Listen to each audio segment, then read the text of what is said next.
안녕하십니까.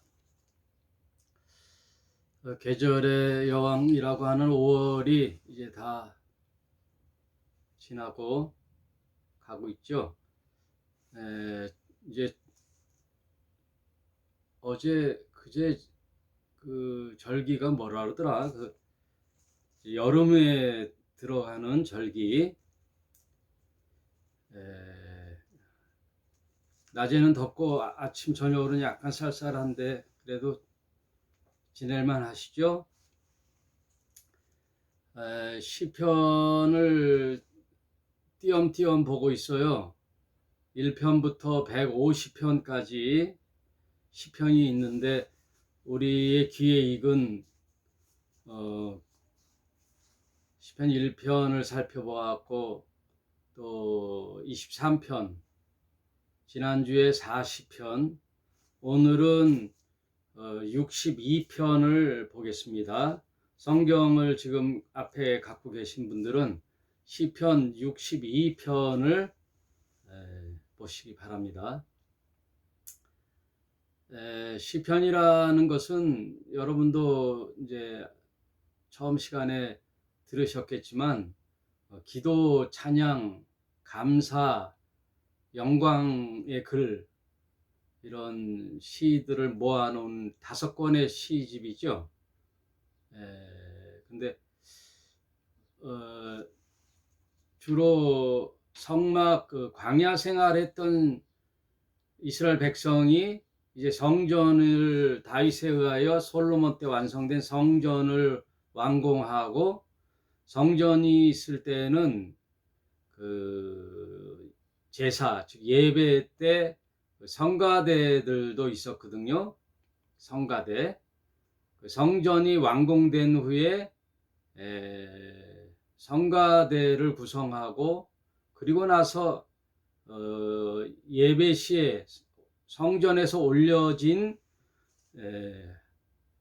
찬양, 시, 이런 것들을 모아놓은 것이 시편이에요. 그래서 대부분 시편은 성전에서 올려진 예전에 쓰였던 이제 글들, 시, 찬양시. 그래서 62편의 원제는 이렇게 나와 있죠. 다윗의 시면서 영장으로 여두둔의 법칙을 의지하여 한 노래라 그러잖아요. 원제 그 앞에 시편 62편 앞에 붙어 있죠. 여두둔의 법칙을 의지하여. 이 말은 아까도 말씀드렸지만 이제 광야에서 그 레위인들이 하는 업무가 있었어요. 그들은 성막은 광야를 지날 때에는 텐트처럼 빨리 철거를 하고 또 분해하고 이동하다가 하나님의 그 구름 기둥과 불 기둥이 멈춰지면 그곳에 이제 정착을 하게 되면 빨리 또 설치를 하는 그 성전 봉사, 그것을 레위인들이 했단 말이에요. 그 레위인들이 이제 성전으로 고정이 되고 이동을 하지 않으니까 레위인들이 할 일이 뭐가 있겠어요.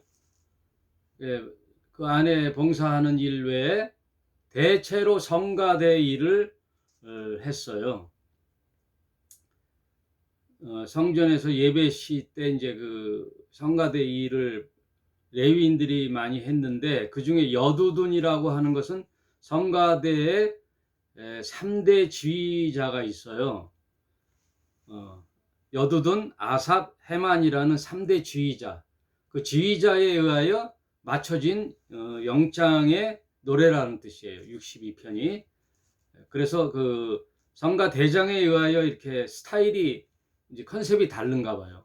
우리 요즘 교회에서도 성가 대장이 뭐라 그럴까요? 이렇게 현악을 위주로 한다든지 악기 필요 없이 뭐 아카펠라로 한다든지 또 솔로를 등장시켜서 이제 합창을 한다든지, 이렇게 지휘자의 의도대로 스타일이 달라지잖아요.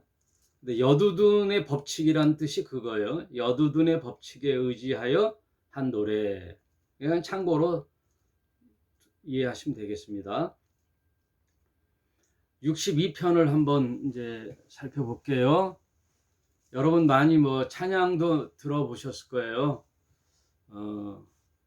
1절 나의 영혼이 잠잠히 하나님만 바라미요 나의 구원이 그에게서 나는도다. 오직 주만이 나의 반석이시요 나의 구원이시요 나의 산성이시니 내가 크게 요동치 아니하리로다. 이렇게 이제 1절, 2절 시작되죠. 음률에 맞춰서 이렇게 노래를 하고 이제 가사의 작시는 다윗이 썼다는 거예요. 나의 영혼이 잠잠히 하나님만 바라미여. 이 시의 배경은 뭐냐면은 그 다윗의 셋째 아들이 있어요. 다윗의 셋째 아들이 압살롬이라고 있어요. 압살롬. 이름도 잘 져야 되죠. 압살롬. 어떻게 압살롬이란 이렇게 이름이 좀 그렇죠. 근데 이제 셋째 아들인데 압살롬이 다윗에는 이제 후처들이 많잖아요. 근데 그 맏아들이 있어요. 맏아들이 암논이라는 맏아들이 있었는데 그 암논이 그 압살롬의 누이 동생을 겁탈을 했어요. 다윗이 자식들이 많으니까 하여튼 별 일이 다 있죠. 이복 동생이 압살롬이고 그 맏아들이 암놈인데 암놈이 그 이복 여동생 그 다말이라는 이제 여자아이를 겁탈을 했는데 그게 누구냐 하면 압살롬의 여동생이에요. 그러니까 이제 압살롬이 열받았지요. 그래가지고 암놈을 호시탐탐 노리다가 결국은 살해를 해요. 예. 맏아들이죠. 다윗의 맏아들을 살해한 후에 다윗을 피하여 외조부의 이제 집으로 외할아버지 집으로 이제 도망을 해요. 거기서 이제 3년을 지내는데 압살롬은 성경에도 나와 있는데 굉장히 외모가 출중해요. 그 당대 최고의 미남, 체격도 건장하고 최고의 미남이죠. 압살롬이. 이름은 압살롬인데 얼굴은 미남이. 우리가 구약에서 이제 그 사사기 이어서 열왕기를 볼 때에도 이스라엘의 초대 왕이 누구예요? 사울이죠. 사울도 당대 최고의 그 외모가 출중하다 그랬잖아요. 용모가 아주 출중하였다. 용모가 출중하면 플러스 알파를 먹고 들어가지요, 여러분. 예? 뭐를 하더라도. 그래서 사람들은 용모가 훌륭하면 일단은 먹고 들어가죠. 길을 지나가다가 실험을 했는데 그 몰래카메라로 실험했는데 약간 허스름한 남자가 길거리에서 길을 물어보면은 대꾸를 잘 안 해요. 피하거나 아래 위로 훑어보고 그냥 피하거나 이 사람이 왜 그래 하는데 용모가 훌륭하고 훌친하고 깔끔한 신사가 물어보면 아주 친절하게 답해주죠. 그것을 실험하는 TV를 봤어요, 여러분. 그러니까 지금 용모가 훌륭하거나 미인인 자들은 사회적 책임이 있어요. 예? 공정에 위배된 삶을 사는 거예요.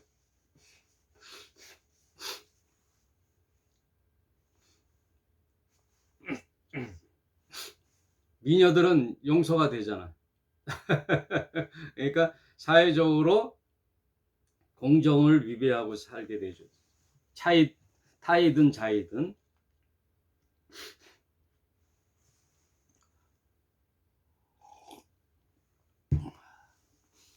잠시만요.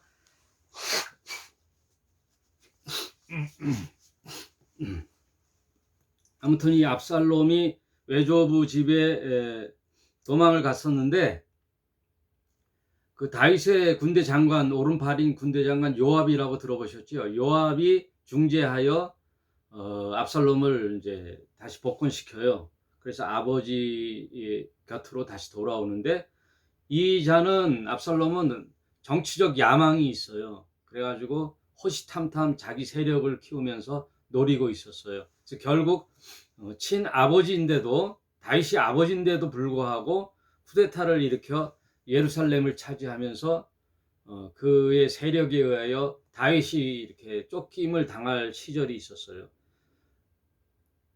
참 암담하지요, 다윗이. 다른 자도 아니고 아들에게 목숨이 위협받는 그런 상황에 있는 거예요. 이 권력이라는 게 이렇게 더러운 거죠. 우리가 이성계와 이방원 그 역사 드라마도 많이 봤잖아요. 뭐 용의 눈물 해가지고 이런 거 보면은 다 권력을 탐하는 데는 부자간에서도 서로 목숨을 이제 위협하지요. 다윗도 역시 압살롬의 위협에 쫓겨 다니면서 그 상황에서 진씨가 바로 이 배경이 되는 거예요. 62편. 그런 혼돈 속에서도 그 다윗을 추종하는 자들과 이제 도망 다니는 신세. 나의 영혼이 잠잠히 하나님만 바라며. 그런 위급한 상황에서도 다윗은 어떻게 해요? 하나님만 바라는 거죠. 하나님만 바라는 거죠. 그 부하들이나 사람들은 불안하고 초조하고 어떻게 되나, 목숨이 일각에 놓여 있고 미래가 안전하지 않는 그런 위급한 상황, 우왕좌왕하고. 오늘날도 마찬가지죠. 지금 미국 바이든 대통령이 방한을 했는데 윤석열 정부가 또 친미 정책으로 이렇게 미국이랑 또 가까이 지내니까 또 어떻게 해요? 중국이 가만 안 있겠다 그러죠. 또 중국, 미국을 또 이렇게 의지하면 중국이 외면당하는 그런 불안감, 여기에 또 가까이 하면 저쪽에서 서운하고, 이렇게 또 중국을 외면할 수도 없잖아요. 교역이 많으니까. 또 북한의 위협, 이런 국제 상황, 이러지도 못하고 저러지, 우왕좌왕하는 이 시대. 사람들은 다 권력과 힘의 논리에 의하여 이편 저편에 줄을 서지요. 우왕좌왕하지요. 우리 개인도 마찬가지예요. 어떤 위급한 상황이 벌어질 때는 우왕좌왕하지요. 어떡하지? 그거를 이제 사람에게 조언을 부탁하잖아요. 내가 이런 위급한 상황이 됐어. 이럴 때는 어떡하지? 하고 시리에 빠지면 사람들이 조언한답시고, 야, 이럴 땐 이렇게 하는 거야. 이런 일이 닥칠 때는 이렇게 하는 거야. 하고 말은 좋죠. 말은 잘하지만 실상 내가 그 일을 당할 때는 안 되는 거예요. 그게. 타인이 조언을 구할 때는, 야, 이럴 땐 이렇게, 이럴 땐 저렇게, 이렇게 말은 잘하지만 실제 내가 당할 때는 달라지는 거예요. 상황이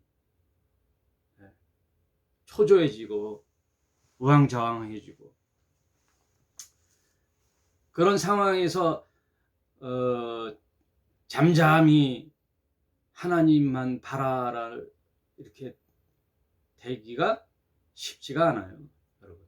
다윗처럼 그런 상황에서도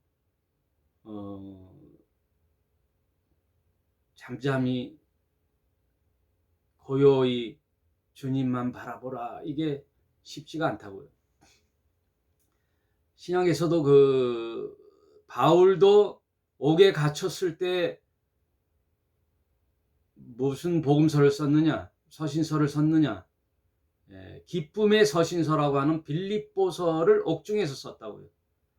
그래서 빌립보서를 보면은 제일 많은 단어가 기뻐하라, 자족하라, 기뻐하라, 즐거워하라, 기뻐하라. 그게 편안할 때 기뻐하는 게 아니에요. 옥중에 갇혔을 때, 내일 죽을지 모레 죽을지 모르는, 미래가 보장되지 않는 그 상황에서 기뻐하고 기뻐하라. 예수님도 복음서에 보면은 그 거라사 지방을, 그 가버나움에서 거라사 지방은요, 그 갈릴리 호수를 이렇게 완전히 횡단해야 되는 거예요.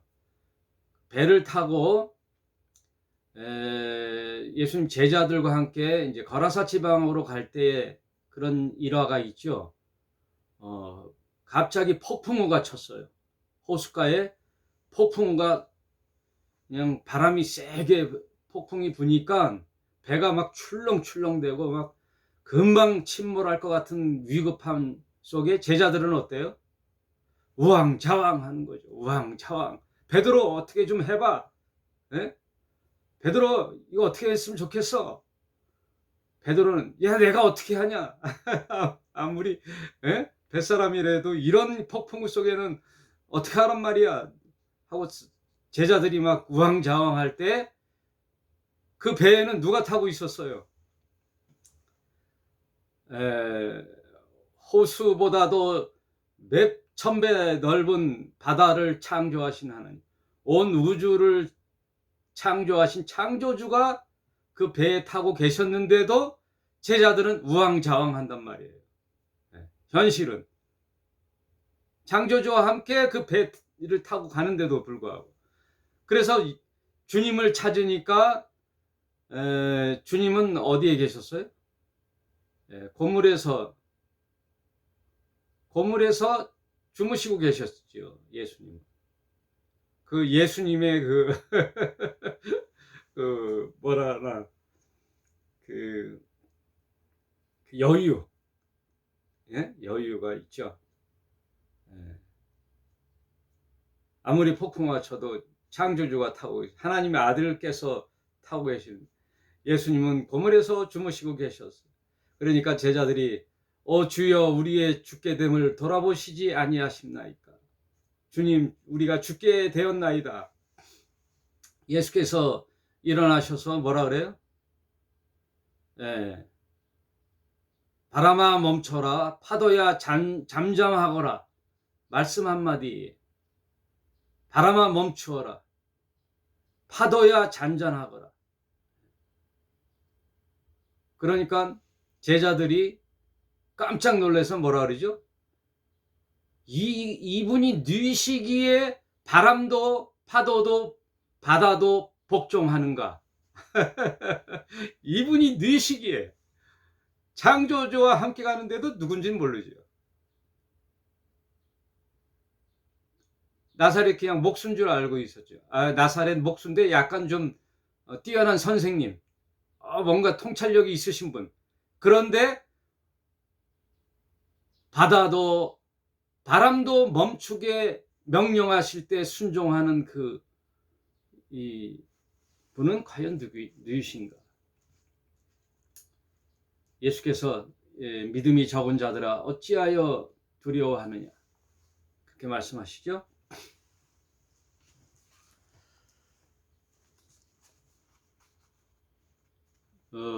믿음이란 뭘까요?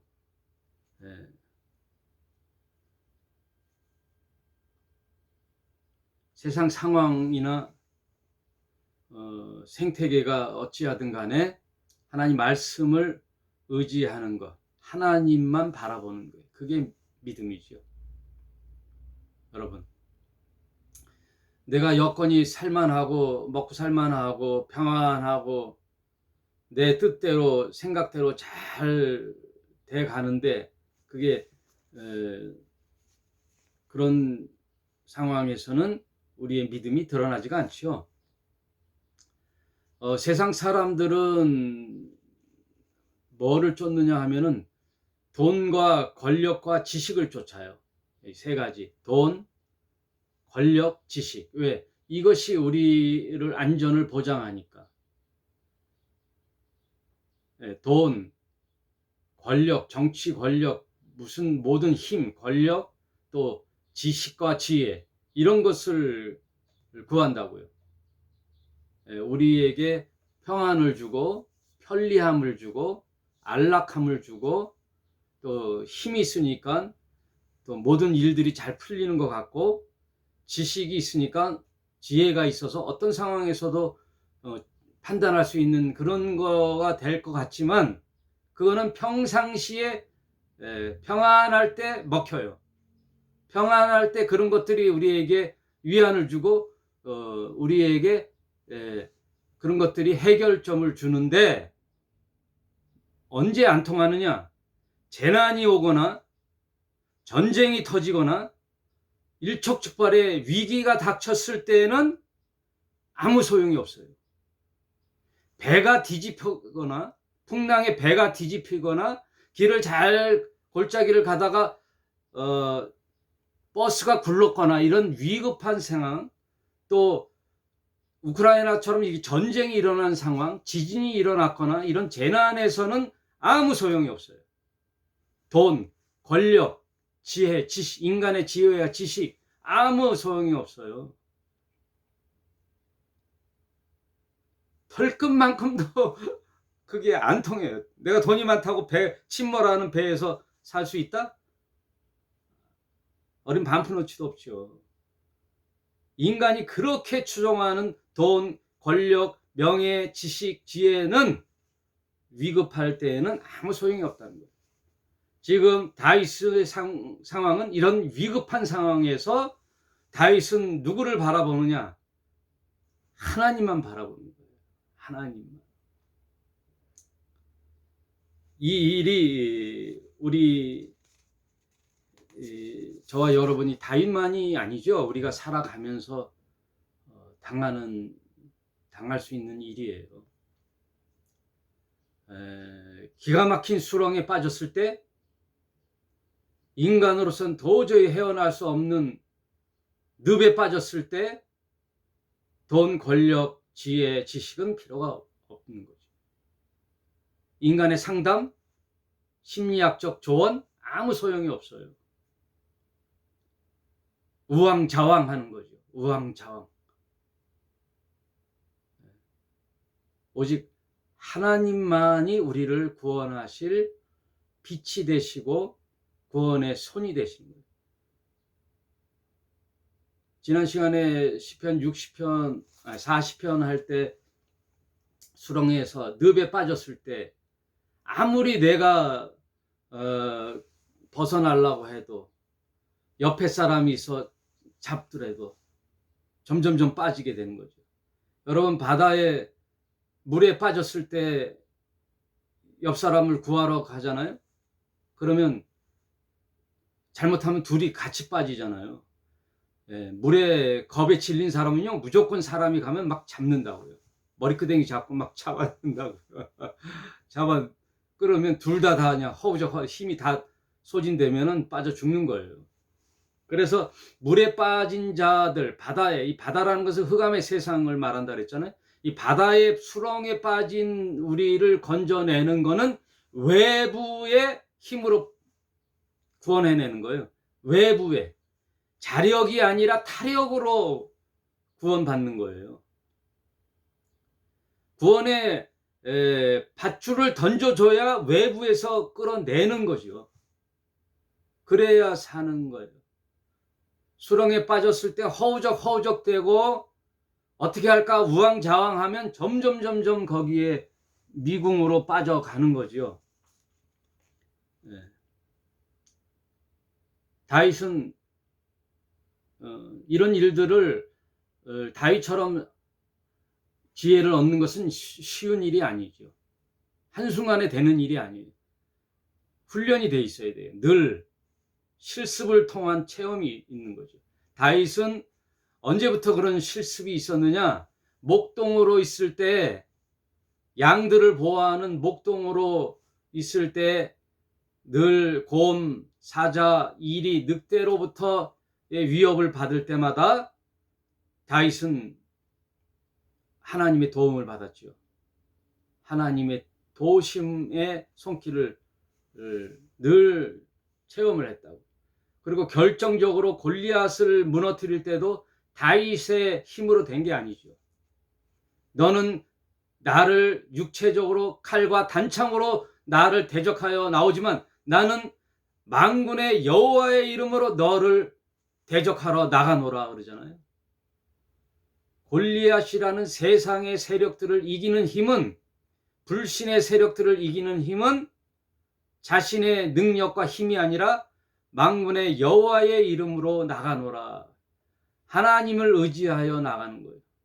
그런 숱한 경험을 다윗은 실습을 통해서 해왔다고요. 그러니까 그런 위급한 상황에서 너희는 잠잠히 하나님만 바라라 할 수 있는 고백이 나오는 거예요. 믿음이라는 것이요, 한순간에 뭐 그런 게 탁 나오는 게 아니에요. 힘들 때, 고난이 닥칠 때, 나를 넘어뜨리려고 할 때 언제든지 내가 믿음으로 승리하리라? 그게 만만치가 않아요. 훈련이 돼 있어야 돼요. 늘 하나님을 의지하고 말씀으로. 그래서 말씀을 늘 묵상하고 하나님과 교제하고 하나님을 의지하고 이런 훈련들이 됐을 때 나에게 그런 미혹, 위협, 시험 이런 게 왔을 때 이길 수 있는 힘이 나는 거예요. 하나님의 말씀이 나의 힘이 되는 거예요. 말씀이 떠오르는 거예요. 위급할 때 말씀이 나에게 샘솟듯 다가오는 거예요. 그래서 하나님을 부르게 되고 하나님을 의지하게 되는 거죠. 이 상황이 모세에게서도 나와요. 모세가 출애굽할 때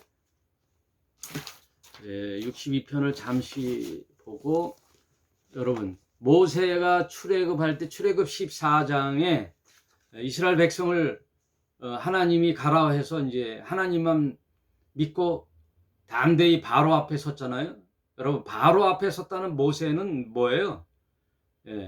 살인의 그 죄를 범하고 정치적 그 권력 투쟁에 의하여 모세가 원래 애굽의 왕의 훈련을 받은 자잖아요.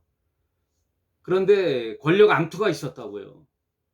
그 배경을 이제 신학교 때 이제 공부했거든요. 투ทุ่모세 이런 그 바로라는 것은 애굽 왕의 호칭이에요. 황제라는 뜻이죠. 그 왕의 권력 투쟁이 있을 때 그 반열에 누가 있었냐면 모세가 있었다고요. 그러니까 모세가 출중하니까 모든 암투와 그 권력 투쟁이 모세에게 집중됐을 때 모세가 그 싸움에서 위협을 느껴 미디안 광야로 피신을 했지요. 그래서 거기서 40년을 운둔 생활을 할 때 누구를 만나요? 그때 하나님을 만나잖아요. 그러나 늘 트라우마로 뭐가 있어요? 이 바로의 왕궁의 위협을 늘 갖고 있죠. 40년의 세월이 지나도 이 애굽이라는 그 왕의 그 왕궁은 가고 싶지 않는 곳인데도 하나님이 가라 그러니까 이를 악물고 그 바로 앞에 섰잖아요. 모세가. 그랬을 때 내 백성을 내가 끌고 나가야 되겠다 하니까 10가지 재앙을 통하여 하나님이 모세와 함께함을 증명해 주셨잖아요. 바로에게 하나님은 10가지 재앙을 통하여 내가 너와 함께함이라는 것을 늘 실습을 했단 말이에요. 그 체험을 하고 하나님이 함께하심을 믿고 나왔어요. 출애굽을 했죠. 근데 무슨 상황이 펼쳐졌느냐? 홍해라는 그 이제 걸림돌이 앞에 딱 있는 거예요. 육지는 어떻게 해서 도망을 나왔어요? 60만이라는 이스라엘 이동을 하고 이제 왔는데 홍해가 앞에 펼쳐져 있는 거예요. 황망하죠. 막막하죠. 근데 설상가상 뒤에는 누가 와요? 60만이라는, 말하자면 남정만, 장정들만 60만이니까 대략 200만이라는 그 노동력, 바오로가 생각할 때 애굽의 노동력이잖아요. 이 노예들은 엄청난 부의 가치를 잃어버리니까 10가지 재앙을 통하여 정신 차렸다가 또 정신을 잊고 안 되겠다 싶어서 이제 추격을 해오는 거죠. 모세를, 이스라엘 백성을 추격을 해오니까 뒤에는 애굽이 바오로의 그 훈련된 전차 부대, 앞에는 건들 수도 없는 홍해, 진퇴양난, 사면초가. 그때 상황에 출애굽 14장 13절에 모세가 이런 거죠. 모세가 백성에게 이르되 너희는 두려워 말고 가만히 서서 입을 다무는 거예요. 우왕좌왕 이 말 저 말, 괜히 나왔다, 애굽에서 괜히 나왔다. 에? 마치 다윗의 지금 압살롬에 쫓기는 상황이랑 너무 같은 상황이죠. 너희는 두려워 말고 가만히 서서 여호와께서 오늘날 너를 위하여 행하시는 구원을 보라. 너희는 가만히 있어 오늘날 너희를 위하여 행하시는 여호와의 구원을 보라. 너희가 오늘 본 애굽 사람을 또다시는 영원히 보지 못하리라. 애굽 사람이, 군대가 쫓아와도 너희는 잠잠히 가만히 있어 오늘날 너희에게 행하신 여호와 하나님의 행하심을 보라 이거예요. 구원을 보라. 그게 모세의 믿음이지요. 그때 이스라엘 백성들이 무슨 할 일이 있었나요? 뭐 칼과 단창이 있었나요? 홍해를 건널 만한 큰 배가 있었나요? 그런 상황에 여호와 하나님의 구원하심을 믿고 가는 것. 상황은 정말 살 수 없는 상황이죠. 진퇴양난이죠. 이러지도 못하고 저러지도 못하고. 그때는 돈, 힘, 권력, 지식, 지혜, 인간의 지혜, 방법이 없어요. 위급한 상황에서는. 그때 오로지 뭐만 우리가 바라보는 거예요? 믿음만이 통하는 거죠. 하나님만 의지하는 것이 우리의 방법이죠. 그 상황에서 이제 다윗이 노래하는 거예요. 나의 영혼이 잠잠히 하나님만 바라미요 나의 구원이 그에게서 나는도다. 오직 주님만이 나의 반석이시오 나의 구원이시오 나의 산성이시니 내가 크게 요동치 아니하리로다. 넘어지는 담과 흔들리는 울타리 같은 사람을 죽이려고 너희가 일제히 박격하기를 언제까지 하려느냐. 저희가 그를 그 높은 위에서 떨어뜨리기만 꾀하였고 거짓을 즐겨하니 입으로는 축복이요 속으로는 저주로다. 셀라. 나의 영혼아 잠잠히 하나님만 바라라. 대저 나의 소망이 저로 쫓아 나는도다. 오직 주님만이 나의 반석이시요 나의 구원이시요 나의 산성이시니 내가 요동치 아니하리로다. 나의 구원과 영광이 하나님께 있으며 내 힘의 반석과 피난처도 하나님께 있도다.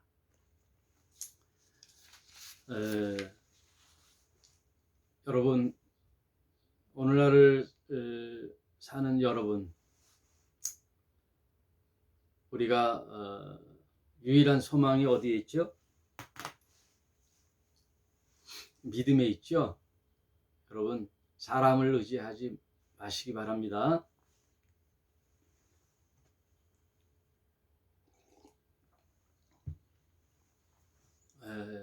우크라이나가 러시아에 의하여 침공을 당했는데 그 국민들이 하는 말, 이렇게 인터뷰하는 걸 들어보잖아요. 행복했다고 하는 거예요. 예? 아무 부족함 없이, 예? 부모님과 자녀들과 함께 행복한 푸른 잔디 위에 화이트 하우스를 짓고, 하얀 집을 짓고, 들판에는 양들이 뛰어놀고 목동들의 피리 소리가 들리는, 아 목동아, 그런 노래 있죠. 들소들이 뛰고 노루 사슴 노는 그곳에 나의 집을 지어주어 라는 이런 평온한 시절을 보내다가 갑자기 러시아가 침공했을 때는 모든 것이 다 사라지는 거예요. 20세 이상은 절대 정부의 지시에 의하여 이동할 수 없는, 그래서 부녀자들과 아이들만이 피난길에 오르는 그런 전쟁의 위협 속에, 그것이 우크라이나만의 문제가 아니라는 거예요. 어느 날 갑자기 이 대한민국에서도 이 평화의 시대에 갑자기 북한의 위협, 중국의 위협, 미국 우선주의, 미국도 자기 이익주의잖아요. 지금 비즈니스 하러 왔잖아요, 바이든이. 그런 상황에서 그런 정치적 경험이 없는 이 지금 윤석열 정부에 의하여 미래가 지금 불안하거든요. 이 상황이 지금 뭐 출애굽 때나 다윗의 상황이나 우크라이나 상황이 오늘날 우리의 상황이란 말이에요. 미래가 불안한 시대. 우리는 뭐 주식을 안 하고 코인을 안 하지만, 코인이 완전히 밑바닥을 쳤을 때 수많은 투자자들의 지금 공황이 왔죠. 패닉이 왔잖아요. 주식도 마찬가지라고요. 주식도 돈을 의지하고, 돈은 필요하지만 돈이 나의 미래를 안녕을 보장할 것 같고, 권력이 나를 안위할 것 같고, 돈, 권력, 힘, 지혜, 지식, 사람들이 나를 도와줄 것 같은데 위급한 상황에서는 안 된다는 그 말이에요, 여러분. 그러니 이런 상황 속에 대적인 상황뿐만 아니라 우리 인생사도 마찬가지죠. 우리 인생사 어떤 날에 위급한 상황이 될지, 이런 상황에 믿음의 훈련이 필요한 거예요. 어느 날 갑자기 믿음이 생기는 게 아니에요, 여러분. 항상 믿음 안에 있어야 됩니다. 하나님과 관계 속에 의지하고 있어야 됩니다.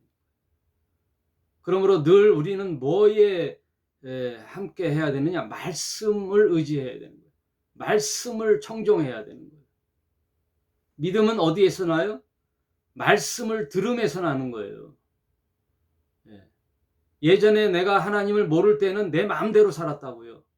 내가 율법의 주인이 되어 내 가치 판단으로 옳고 그름을 정하여 내가 판단하고 결정했다고요, 내 인생을. 그러나 우리는 이제 믿음의 사람이 됐다는 증거가 어디에 있느냐? 내가 하나님의 사람, 믿음의 사람으로 어떻게 결정할 수 있죠? 어떻게 인정할 수 있죠? 말씀이라고요. 말씀. 말씀이 나를 움직이는 거죠. 위급한 상황이 됐을 때, 내가 어떠한 결정을 했을 때, 옛날에는 내 가치관으로 결정했지만 그게 내 율법이에요. 내 가치관으로 결정했는데 오늘날 이제 내가 결정하는 상황에 닥쳤을 때는 뭐가 떠올라요? 하나님의 말씀이 떠오르는 거예요. 하라 하지 마라는 하나님의 말씀이 여기에 적혀 있잖아요, 성경에. 성경의 말씀이 떠올라, 아, 예전에는 내가 판단했지만 이제는 그 말씀이 나를 운행해 가는 거예요. 나의 행보에 말씀이 좌지우지하는 것이 믿음의 신자라는 거예요. 그러므로 늘 말씀을 읽고 경청을 하고 말씀을 듣는 훈련이 있어야 돼요. 네, 그런 체험이 있어야 돼요, 여러분. 여러분, 어느 지금 지점에까지 왔습니까? 여러분, 말씀을 듣잖아요. 어느 날 갑자기 전율이 와요. 전율이 나요. 전율이. 하나님의 말씀이 이처럼 꿀송이처럼 달고 오묘하고 전율이 올 때가 있다고요. 언제요? 말씀을 계속 경청할 때 어느 날 그 말씀이 나를 확 사로잡을 때가 있다고. 전율이 일어날 때가 있다고. 말씀 한마디 듣고 믿음이 생기는 게 아니에요, 여러분. 말씀을 계속적인 들음에서 나는 거예요. 말씀을 들어야 돼요. 그래서 지금 통독하는 훈련도 그래서 필요한 거예요. 그래서 내가 위급한 상황, 어찌할 바 모르는 우왕좌왕할 때 사람의 판단이, 돈이, 권력이, 지식이 필요한 게 아니라 하나님 여호와의 말씀이 나를 움직이는 거예요. 그게 믿음이에요.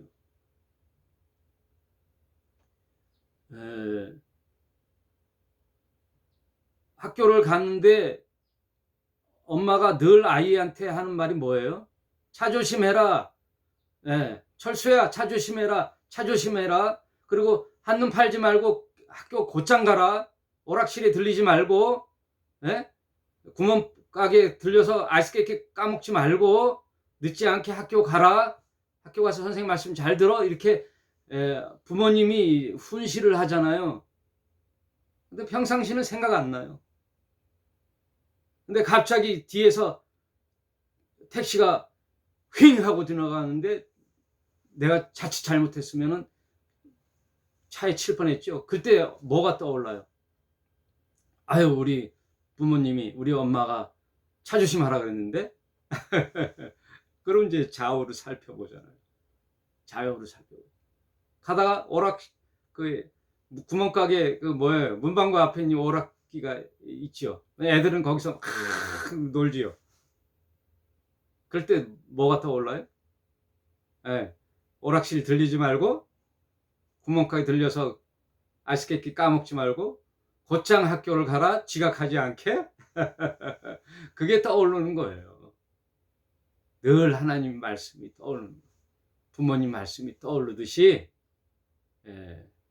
그러므로 하나님 말씀이 늘 노출이 돼야 돼요. 믿음이라는 게 어디 있는 건지 아세요?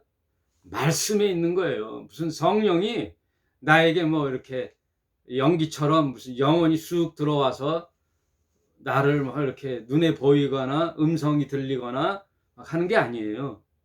믿음은 말씀에 있는 거예요. 말씀. 이제 정리하면서 로마서 한번 볼게요. 로마서 10장.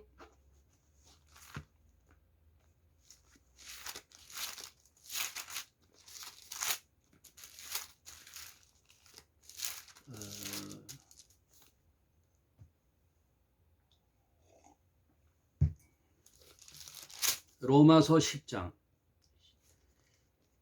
누구든지 13절, 누구든지 주의 이름을 부르는 자는 구원을 얻으리라. 누구든지 주의 이름을 부르는 자는 구원을 얻으리라. 그런즉 저희가 믿지 아니하는 자를 어찌 부르리요? 세상 사람들이 알지도 못하고 믿지도 않은 하나님 여호와 이름을, 주 예수 그리스도 주님의 이름을 어떻게 불러요? 모르는데. 그런즉 저희가 믿지 아니하는 일을 어찌 부르리요? 듣지도 못한 일을 어찌 믿으리요? 이제 역순으로 가는 거예요. 이게 귀납적 방법이라 그러는데, 저희가 믿지 아니하는 자를 어찌 부르리요? 듣지도 못한 일을 어찌 믿으리요? 그 믿음은 어떻게 나요? 전파하는 자가 없이 어찌 들으리요? 이제 이렇게 역순으로 가는 거예요. 근데 전파하는 자는 어떻게 돼요? 보내심을 받지 아니하면 어찌 전파하리요? 기록된 바 아름답도다 좋은 소식을 전하는 자의 발이여 함과 같으니라. 하나님의 야훼 하나님이 아들 예수 그리스도를 이 땅에 보내주셔서 복음을 전파하여 우리를 구원해 주시려는 굿뉴스, 좋은 소식을 우리에게 전하셨는데 그것을 다시 받은 제자들이 위임을 받았잖아요. 마태복음 28장 20절에 대위임 명령, 너는 가서 내가 전하는 바 너희가 배운 복음을 전하라 라는 위임을 제자들이 받았잖아요. 그래서 이 제자들이 또 이제 가는 거예요. 아름다운 발이 되어 복음을 가지고 가면, 전파하면 듣고 믿음이 생기면 주의 이름을 부르는 거예요. 주의 이름을 부르면 뭐가 일어나는? 구원을 얻는 거예요. 그러므로 17절, 그러므로 믿음은 들음에서 나며 들음은 그리스도의 말씀으로 말미암느니라. 믿음은 들음에서 나는데 그 들음이라는 것은 그리스도의 말씀으로 말미암아 된다, 그 말씀이에요. 하나님 말씀으로 믿음이 생기는 거예요. 한 절만 더 보고 이제 마무리하도록 하겠습니다. 요한복음 14장 16절, 내가 아버지께 구하겠으니, 이제 내가라는 말은 주님이에요. 예수께서 이제 거의 복음을 3년 동안 공생애를 하시고 막판에 제자들에게 하는 말이에요. 내가 아버지께 구하겠으니 그가 또 다른 보혜사를 너희에게 주사. 다른 보혜사라는 것, 이 요한복음의 독특한 언어거든요, 보혜사가. 근데 이 보혜사라는 말은, 다른 보혜사라는 말은 예수님도 보혜사라는 뜻이에요. 보혜사라는 말은 파라크레토스, 도와주시는 분, 돕는 분, 헬퍼, 그게 보혜사인데, 그 보혜사라는 분을 너희에게 주사 영원토록 너희와 함께 있게 하시리니, 그분은 뭐예요? 17절, 저는 진리의 영이라. 성령을 뜻하는 거예요. 저는 진리의 영이라. 이제부터 중요합니다. 세상은 능히 저를 받지 못하나니. 세상은 몰라요. 세상은 성령을 받지 못해요. 그래서 세상은 하나님을 몰라요. 그래서 그냥 God, 신이요. 미국 사람들이 God bless you, 신의 가호가 있기를. 그건 그냥 신이에요. 신이시여, 이거는 그냥 큰애에 빠진 신. God, 소문자 DO. 이 세상에 누가 있다면 알지 못하는 신. 그러나 세상은 모르나, 우리는 아는 거지요. 주의해서 듣기 바랍니다. 저들은 진리의 영을, 이 보혜사 성령인 진리의 영인데 이들은 저를 모른다 이거예요. 세상은 능히 저를 받지 못하나니 이는 저를 보지도 못하고 알지도 못함이라. 그러나 너희는 저를 아나니 저는 너희와 함께 거하시며 또 너희 속에 계시겠음이니라. 너희 속에 계시, 너희와 함께하고 너희와 함께 한다는 거예요. 너희 속에 계시겠다는 거예요. 누가? 다른 보혜사가. 가만 보세요. 보혜사라는 것은 예수님도 보혜사고 성령도 보혜사예요. 그래서 성령을 다른 보혜사라고 하는 거예요. 나도 보혜사, 저도 보혜사. 그래서 성령을 다른 보혜사라고 그래요. 그러나 예수님은 항상 함께 하지 못하지요. 왜요? 육체가 있기 때문에. 시간적 공간적 제약을 받잖아요. 육신으로 오셨기 때문에. 그래서 죄를 없애는 대속의 구속의 죄값은 감당하시고 육신이신 예수님은 부활 승천하시고 아버지께로 가서 아버지 우편에 계시는 거예요. 그러면 누가 대신 와요? 아버지께서 나와 같은 보혜사, 다른 보혜사를 보내주실 것이다. 그럼 그 보혜사는 누구예요? 진리의 영이라고 그러잖아요. 말씀. 그 성령이 내게 오시고 내 속에 오시는 거예요. 그런데 여기서 두 컨셉이 있죠. 저희와 너희라는 두 컨셉이 있어요. 저희는 뭐예요? 세상이에요. 세상 사람들을 뭘 믿고 살아요? 돈, 권력, 명예, 지식. 안목의 정력, 육신의 정력, 이생의 자랑, 그게 힘이 되고 구원해 줄 줄 알고, 예? 뽕 잡는 게 매라고 그거 쫓아가는 불나방 같은 인생들이 되는 거예요. 불나방 같은 인생들, 권력 쫓고 명예 쫓고 힘 쫓고 돈 쫓고, 그래서 돈 하는 거예요. 그래 주식으로 뻥튀기 하고, 돈이 나를 안위할 것 같고 미래를 보장할 것 같고 노후를 인정할 안정 구원해 줄 것 같은 돈을 의지하게 되는 거죠. 돈은 필요하지만 돈을 의지하면 안 되는 거죠. 모든 상황을 해결해 줘요. 돈이 웬만한 90%는 해결해 주는 것 같아요. 그러나 위급한 상황에서는 안 된다는 거예요. 위급한 상황에서, 수렁에서 빠졌을 때, 세상이 나를 외면했을 때, 죽을 것 같은 수렁에 빠졌을 때는 우왕좌왕하는 거예요. 왜? 그렇게 의지했던 돈, 권력, 힘, 지식, 지혜가 사람들이 다 도망가니까, 사라지니까. 오직 남는 건 뭐예요? 진리의 영이신 믿음, 말씀만이 남는 거예요. 그래서 오늘도 다윗이 너희는 잠잠히 하나님만 바라라 이거예요.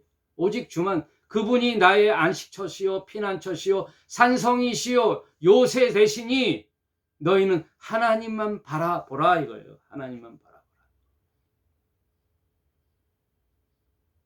미래가 어떻게 될지, 우리 인생이 어떻게 될지, 오늘 있다가 내일 사라질 인생들, 오리무중이라 그러죠. 오리가 안개로 가득 찼을 때 앞이 안 보이는 이런 캄캄한 시대, 흑암의 시대, 한 줄기 빛, 오직 여호와 하나님 말씀만 의지하는, 믿음으로 사시는, 오직 의인은 믿음으로 말미암아 살리라 승리하시는, 그래서 한 주간도 넉넉히 이겨내시는 저와 여러분이 되시기를 주님의 이름으로 축원합니다. 시편 오늘 62편을 한번 한 주간 동안 묵상하시고 다음 주 또 뵙겠습니다. 맛있게 점심 드시고 믿음으로 승리한 우리 부활교회 성도님들 되시기를 주님의 이름으로 축원함을 드립니다. 감사합니다.